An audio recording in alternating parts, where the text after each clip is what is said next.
non é un luxo, senón que é un dereito básico da nosa xente.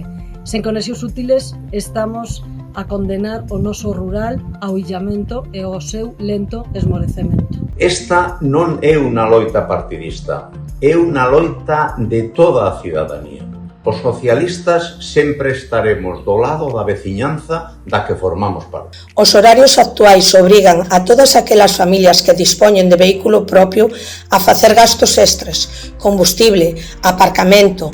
Todo elo implica unha sobrecarga económica que moitos non poden asumir. Cando non hai transporte público, quedamos desconectados.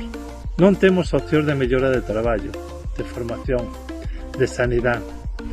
Quedamos á marxe de todo. Iso é o que está a pasar. Estamos a deixar sin opcións. Se só vos acordáis do rural cando hai eleccións, elixides a vía equivocada.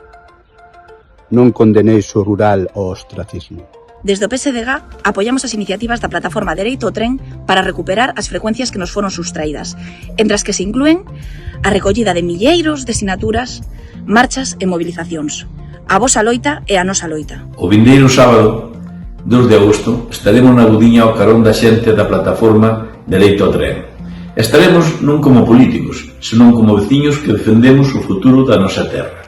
Este non é solamente un problema do tren.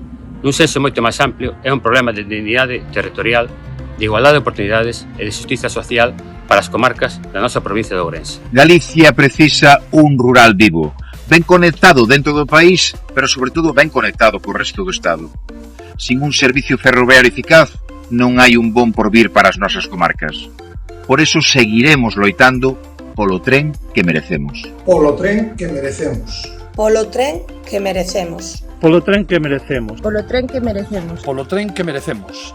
Polo tren que merecemos. Polo tren que merecemos. Polo tren que merecemos. Polo tren que merecemos. Polo tren que merecemos. Polo tren que merecemos. Polo tren que merecemos. Polo tren que merecemos. Polo tren que todos nos merecemos.